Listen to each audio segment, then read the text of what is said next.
The lunch hour in Times Square, New York turned into a nightmare for thousands of people in the immediate area, when a man in a maroon Honda plowed into a crowd. He killed a 18-year-old woman and injured 22 more in the process, in what's been reported as a drunk driving accident.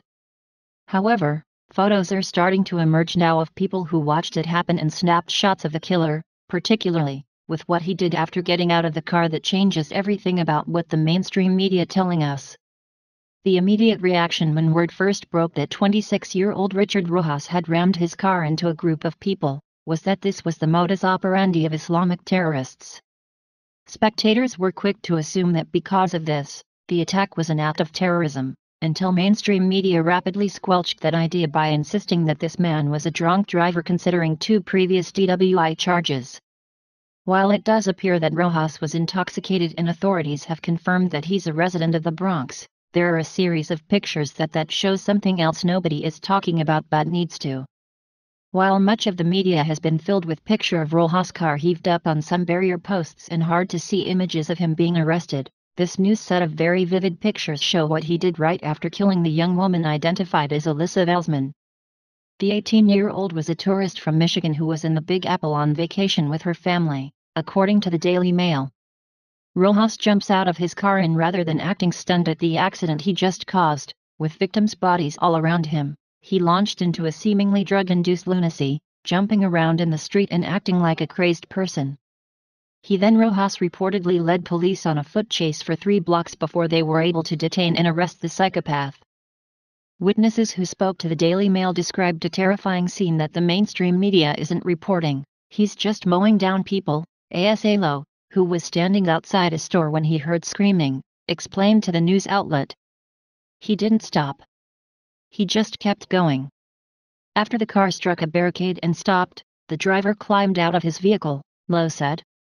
He just started running until people tackled him down. Citizens just reacted, she added. Rojas reportedly led police on a foot chase for 3 blocks before they were able to detain and arrest the psychopath. The Daily Mail reports, a crazed Rojas had allegedly attempted to flee police immediately after the crash and was pictured running across the road with his arms flailing. Police said Rojas got into a fist fight with an officer as they struggled to arrest him, before he was eventually tackled to the ground and bundled into a squad car. Rojas, a U.S. military veteran, was taken to a testing facility where he will be screened for drug use, according to police. Rojas later admitted that he had smoked marijuana before the attack, seemingly as to blame his lethal actions on his use of it. His actions certainly suggest more was at play here than just marijuana, which nobody should be driving under the influence of, but the psychosis suffered on the street looks like the result of something else, or a combination of things. While there doesn't appear to be a terrorism motive behind his actions, it's important to note that it's rather common for terrorists to use drugs in the moments before committing jihad. We may never know for sure if that had any part in Rojas choosing to plow pedestrians over, but the similarities are eerie and the media now has a new excuse to use for a motive in future attacks. Since the word terrorism is avoided like the plague by the left in any instance like this, they can now verbally assume off the bat that anything that resembles this in the future was simply driving while intoxicated. Some today are even going as far as to call this an accident and nothing more than that, but I bet the victim's family feel differently. This was a horrific tragedy caused by a man, who by his own choosing partook in a substance, that impaired his ability to operate a vehicle. He then entered into one of the busiest parts of the city at the most congested time of day and drove into a crowd of people.